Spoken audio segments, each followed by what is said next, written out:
we going, Mom? We are going to Merthyr Tydfil, where the ancestors are from. Well, Mom, here we are.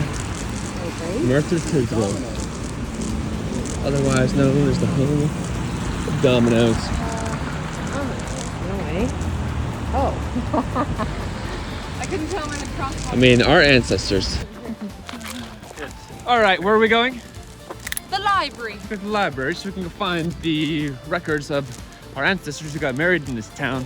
So we can go find out where they lived, or at least go to a place to find out exactly where we can stand where our ancestors stood. Okay, so this church, right next to the library, we found March 10th, 1863, and our ancestors left here in the summer of 1863 because it took them like 4 months to get to America, and they got there in October. And they were stonemasons and miners, stone miners mostly. So very high likelihood that they actually helped build this chapel.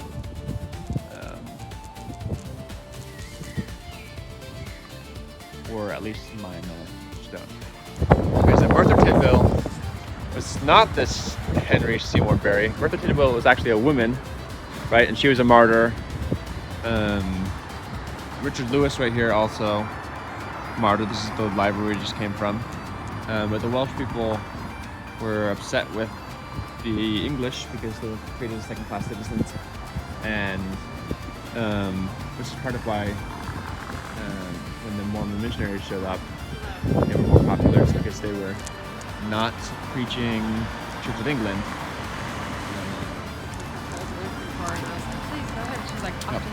So very interesting.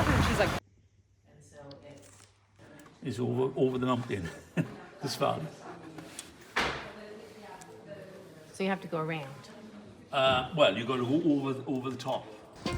Just leaving the library, we found out 10 seconds ago that the records office closes in 3 minutes. It's down the street. We need to get there before it closes, or we possibly won't be able to get our records and find our answers. Actually, I was just joking. We had 3 minutes and we decided not to run. We're just going to try them tomorrow morning.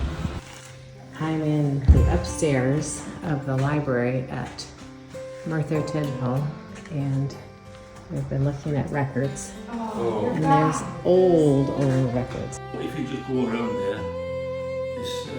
Yes, there's a lot of ways. An address? A first address. Okay, here's the update. We just left the library, and our ancestors live right here. Our ancestors came from way over here in the west. But when they came here to mine, because they were like farmers over here, so when they hopped over, they're right over the other side of this mountain over here. But we can't go to the registrar's office to get the marriage record that we need until 8:30 a.m. tomorrow when they open. So we're hoping that they'll be able to do it in faster than 24 hours.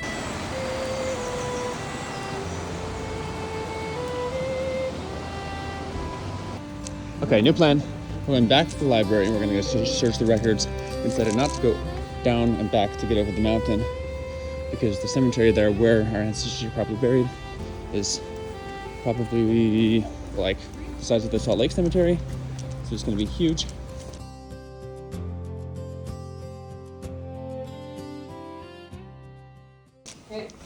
Okay, so we couldn't take any photos or videos in there. I took some videos. We took some photos. Before she said. Oh, we have some. Of the actual document?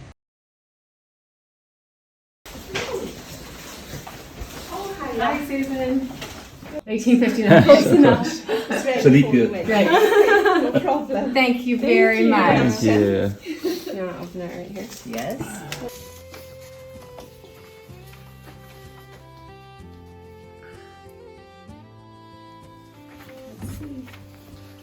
Let's see. Wow. Oh man. Darren. Coal miner. So what's sexton mean? It's a church, Well, Like a title? a deacon or something like that. Yeah. it is. So there's the original entry. Oh. So this right in, this would have been filled in by the Reverend. Yes. Would you allow me to take a picture of this or not? It's Yes. just as, It's just the old handwriting, you know, yeah. Okay, well, we touched it. the spot where they sit signed.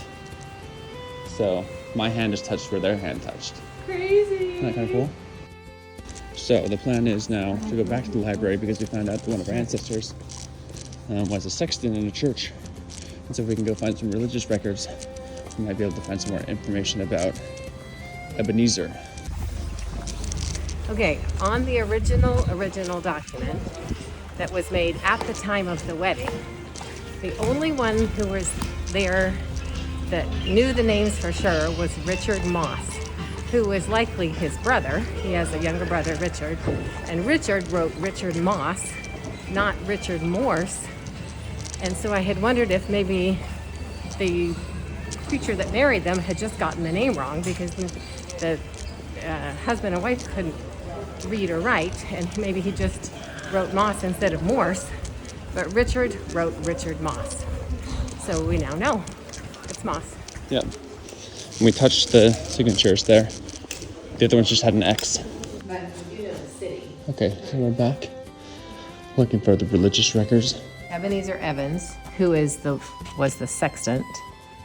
Ebenezer Evans, the father of Margaret Evans, was married in this church by bands. I was looking to see if we might find more information on his church.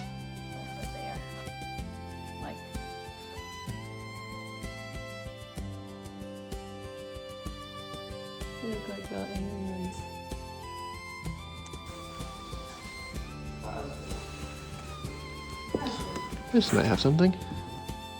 This is our first record of Church of Jesus Christ of Latter-day Saints. So this is this is religious census of 1851. And I found, this is Upper Merthyr Tydfil Subdistrict, Brute Arms Room, Dowless, Latter-day Saints, building not used exclusively as a place of worship, but temporary room, building erected since 1800. Present general congregation, 209 plus 40 scholars, total 322. William Thomas, Latter-day Saints. So if we can find the Brute Arms Room in Dowlais,